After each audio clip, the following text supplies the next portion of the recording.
Oh, good evening, viewers. So, today we are going to discuss a very important topic of clinical oncology, the effect of radiation on human tissues, and the effect of a radiation on human tissues, as well as we should also discuss about the nuclear accident or some high dose radiation exposure accidentally to the human being, and what are the remedies for that, as well as the person working nearby the nuclear reactor, accidental exposure of high dose radiation, or God forbid the nuclear explosion happens around us. So this is very important lecture for all of us to understand what happens to our organ and what remedy we have as a part of a scientist. The effect of a radiation when ionizing radiation passes through the human tissues result in a damage to the DNA, mainly through the effect of its free radicals that we all know. The damage to the DNA result in immediate cell death or at next mitosis, or a result in permanent changes in genotype, that is mutation, which is transmitted to the future generations. So low dose radiation is more likely to cause changes in the genotype. Why low dose radiation? High dose radiation, because high dose radiation will kill the cell and there will be no effect if a cell is get killed. I mean that the things is get over and now. For high dose, for a low dose it's more dangerous because it transmits the damage to the next generation.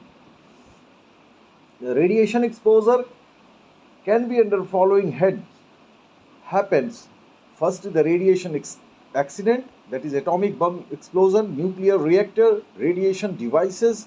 Not an X-ray is having a low dose of radiation, but certainly the linear accelerator, high dose, high energy linear accelerator, or radioisotope treatment.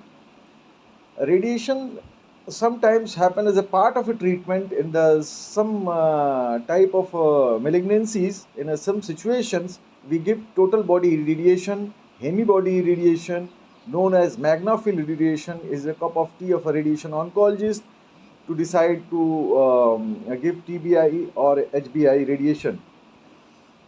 The human body exposure by radiation sources that happens from the background source, like radioactive material present in the earth, such as uranium, radium, thorium. They gives a continuous radiation, though it is low dose, but it gives a continuous radiation. The some cosmic radiation dose increases with the height from the surface. As you go on a height, achieve the height and height towards this towards the sky region, the cosmic radiation increases. The human body sometimes itself contain a radioactive elements with the normal elements like phosphorus 40, carbon 14, strontium 90. These are the radioactive elements. They are present with a normal carbon and a normal phosphorus. They can be grouped under the source of internal exposure which the person continuously get. So what happens in the radiation exposure? The symptoms which appear early and last for a limited period of time, called as a prodromal radiation syndrome. It may occur at a very low dose, maybe zero point 0.5 gray, within 5 to 15 minutes of exposure.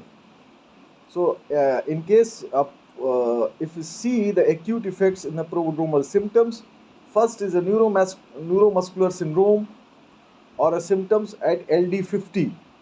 LD, what is stand by LD? The lethal dose 50. Easy fatigability, immediate death. LD50 means that the dose which is fatal for the 50% population, that is LD50. And easy fatigability, immediate death happens with this. And the LD50, the GI symptoms is anorexia, vomiting, and a supralethal dose, fever, hypotension, and death happens. So LD50 is the radiation dose that is equal to the dose that would be fatal to 50% population within the specified period of time. That is the definition of LD50. The human prodromal symptoms vary with the time of onset, maximum severity, duration, size of the dose. So these are all affects the human prodromal symptoms. So early lethal effects like acute cerebrovascular syndrome, acute gastrointestinal syndrome, hemopoietic syndrome, that is bone marrow toxicity. So the cerebrovascular syndrome occur at the dose very high, 100 gray, and death occur within 24 to 48 hours after the exposure. The symptoms happen in the cerebrovascular syndrome: immediate nausea, vomiting, diarrhea, loss of coordination of muscle movement, disorientation, seizures, coma, and death. What happens basically, the increase leakage of from the small blood vessels of a brain, resulting in the increased intracranial pressure, and that lead to the consequences. It has been found that a much higher dose are required to produce a death if a head alone is irradiated rather than the entire body. That indicates that the rest of the body do also have a sub effect. So that I mean the 100 gray, if we given only the head, the fatality would be less severe in compared to the if a 100 gray is exposed to the whole body, including the head. So the gastrointestinal syndrome features is symptoms is nausea, vomiting, prolonged diarrhea, loss of appetite. A patient appears sluggish, lethargic, and a death finally happens. The symptoms that appear and the death that follow attributed to depopulation of epithelial lining of GI tract. So acute radiation exposure to the GI tract, mostly due to depopulation of epithelial lining of GI tract. A lining of GI tract, we all know the stem cell component, differentiating component, and mature functioning cells.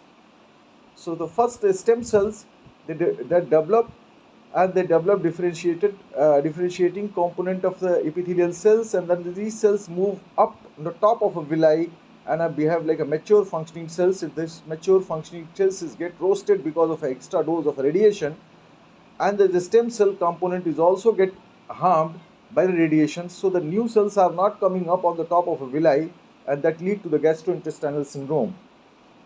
So dividing cells which produce the mature functioning cells is basically lies in the crypts, intestinal crypts, which produce the stem that is the stem cells, and then continuous supply the new cells. These cells move up to the villi, differentiate, and become functioning cells.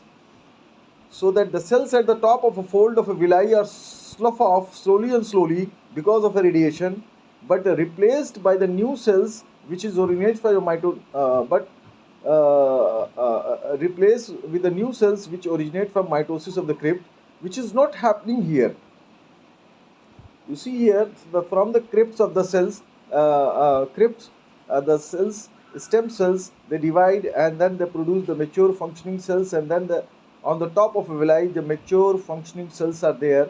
So the crypts get harmed, the new supply of the new supply of epithelial cells is lost, the villi is flat, so that it caused the sterilization of a large proportion of dividing cells in the crypts. Thus as the surface of the villi, when the surface of the villi slough off, there are no replacement of cell from the crypts.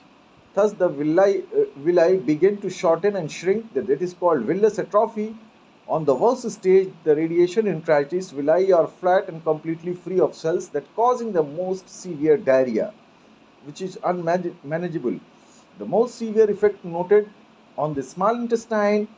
Large intestine somewhat have a better tolerance of radiation, and delay between the time of radiation and onset of GI syndrome depend upon the lifespan of a mature functioning cell, that is 14 days at the top of villi.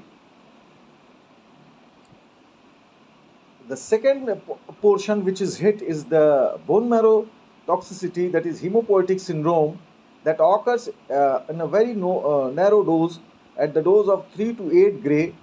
Death occurs at about 30 days after the exposure and continued up to 60 days. Thus LD expressed in the human as a LD 50/60. The cause is mitotically active cells, precursor cells sterilized by the radiation, and thus supply of a WBC, platelet, RBC thereby diminished.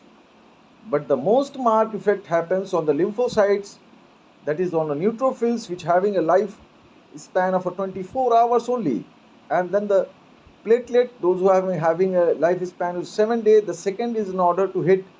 And then RBC is little what less hit because of RBC is having a half-life of more than 120 days. So you see here the half-life, the shorter the half-life, the blood cells get more affected.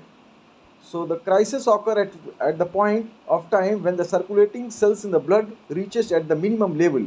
Means you get an investigation done, the TLC found to be very, very low, and among the neutrophils is very low.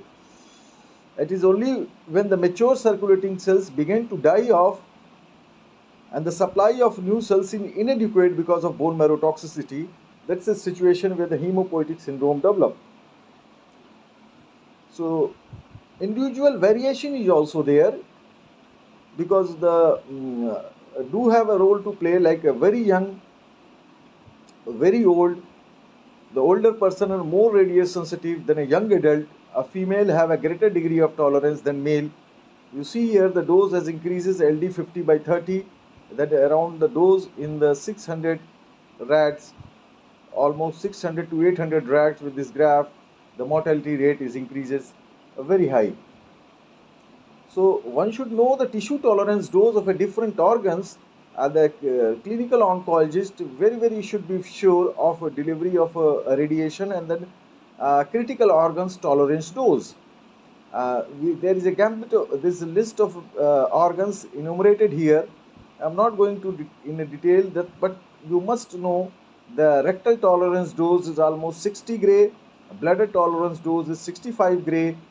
So you should know the term of the LD 5 by 5 and LD 50 by 5. LD 5 by 5 means the complication occurs among 5% people in 5 years of 5 years. And if radiation delivered, and TD 50 by 5 is called when the complication occur among 50% of the population in 5 years. So bone marrow is represented as a pancytopenia. The TD 5 by 5 is 2.5 gray and TD 50 by 5 is 4.5 gray. And so for liver is acute and chronic hepatitis develop, and the TD 5 by 5 is 30 gray and TD 50 by 5 is 40 gray. Two organs which I want to stress about the lung, like in acute and chronic pneumonitis occur. I mean, if TD 5 by 5 is 17.5 gray, if a whole lung is irradiated, and if a whole lung is irritated, the TD 5 by 5 is 45 gray. But if you see the 50 by 5 gray, if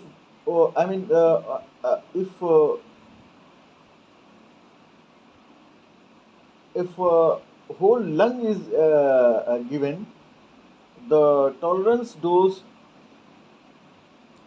is somewhat 17.5 gray, and then 1/3 of a lung, the dose you can escalate up to 65 gray.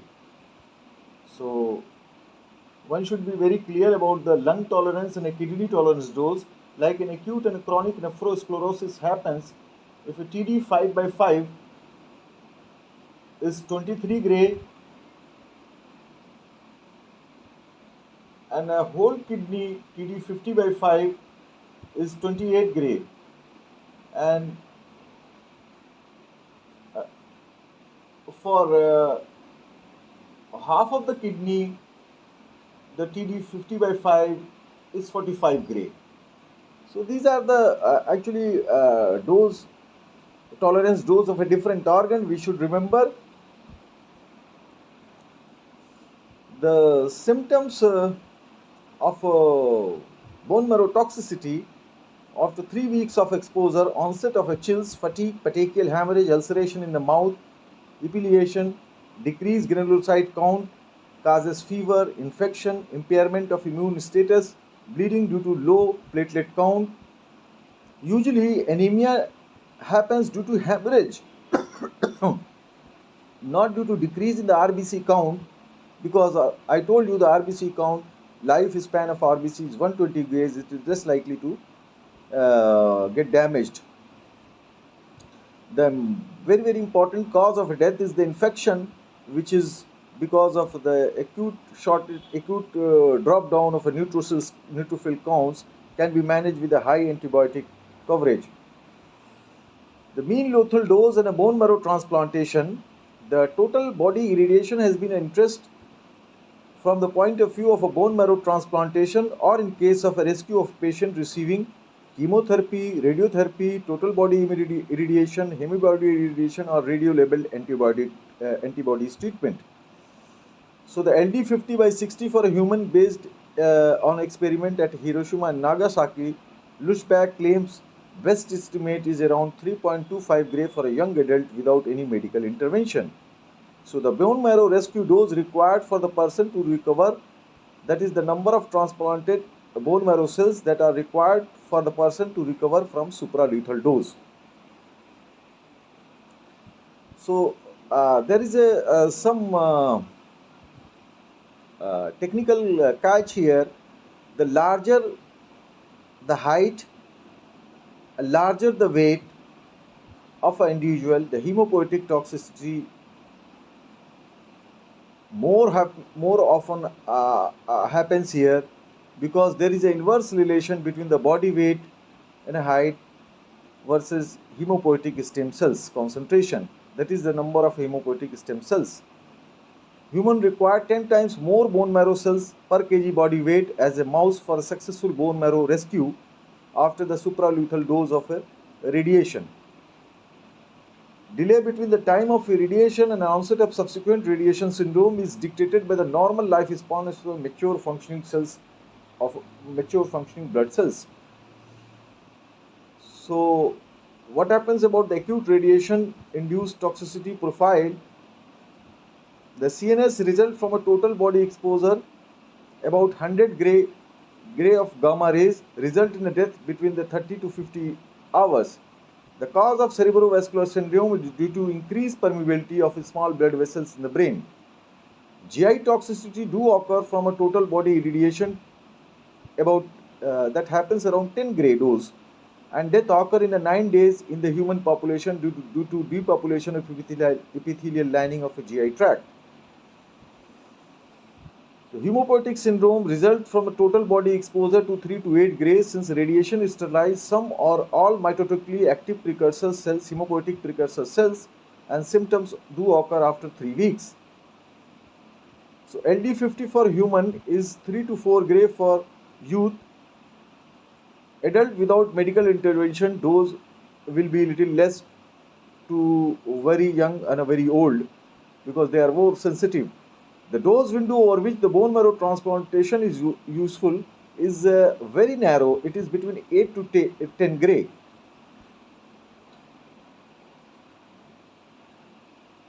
So management of acute radiation exposure at a dose close to LD50 means lethal dose among 50% population. So what we should do when some radiation accident happens? So what should be the line of our action? The patient should be immediately taken out from the place of exposure and isolated in a barrier, in a nursing home, cubicle, separate care. A blood count should be immediately sent, and should be sent 6-hourly interval up to 72 hours, since TLC may fall to less than 1000 cells per millimeter cube within 24 hours. To know the amount of a dose, count should be sent before 24-hour exposure. That is very important. To know the amount of a dose of a radiation the patient would have received, the count should be sent before 24 hours of exposure, because the peripheral lymphocyte in which the chromosomal aberration occur provide a clue that how much dose the patient is exposed, and that will disappear from peripheral blood before 24 hours, so that we can disappear from blood after the 24 hours, so that we cannot do the cytogenetic study. As well as the KFT, LFT electrolyte should be done, the blood culture in order to send for appropriate antibiotic, a blood ECG to be done. Patient should be given an antiseptic bath, a diluted Savlon bath. As a part of IV antibiotic, oral antifungal should also be given. Example, fluconazole, ketoconazole, to combat the fungal infection in upper aerodigestive tract, because the immunity is quite compromised here. IV fluid and electrolytes according to the need should be given, and the colony stimulating factor, granulocyte macrophages colony stimulating factors should be given subcutaneously to promote a hemopoiesis to raise the TLC count. Blood component can be given fresh blood, a packed cell of fresh platelet count should be platelet should be transfused. In the blood component, we should prefer platelet packed cell RBC because whole blood itself causes bone marrow suppression. That is very very important. We should give separate packed RBC platelet separately, not as a whole blood. In the bone marrow failure cases, BMT can be done with appropriate HLA matched donor, autologous bone marrow transplantation. The window period within which the bone marrow transplantation is used between the lies between 8 to 10 gray. Up to dose of 8 gray, most person will survive with a proper antibiotic and careful nursing, and dose above 10 gray, most of the people will die due to radiation induced GI toxicity, which happens very early before the hemopoietic syndrome develop. So that you have only a window of a dose between the 8 to 10 gray, you can intervene for a bone marrow rescue. The overall LD50 for a human is 3 to 4 gray for young adult. Without medical intervention, it may be less for a young or old, that dose. Above 20 gray, most of the patient die due to radiation induced GI syndrome, and dose up to 2 gray, no treatment is required. So overall, I've already repeated the same things. So the bone marrow transplantation, there are two types: allogenic bone marrow transplantation, taking other marrow done by matching with HLA typing, human leukocyte antigen, and autologous, like a patient own marrow is taken for bone marrow transplantation and no HLA typing test is required here. In allogenic bone marrow transplantation, bone marrow injected intravenously into the recipient who is suitably undergoing for conditioning. What is conditioning here? What is conditioning therapy? Before doing the bone marrow transplantation, we do a conditioning therapy in which the high dose of cyclophosphamide or a total body irradiation is given just to neutralize the host own immune cells. And after that we do, because just to abate the recipient homeopoietic and immunological tissues, injected cells home to the bone marrow. After that we do a bone marrow transplantation. Then the injected cells home to the bone marrow produce erythrocyte, granulocyte, platelets in about 3 to 4 week period. And this period is very important because with this period we have to continue the antibiotic coverage, antifungal isolation of the patient to just protect from the opportunistic infections. The best result from bone marrow transplantation seen in the young adult and an old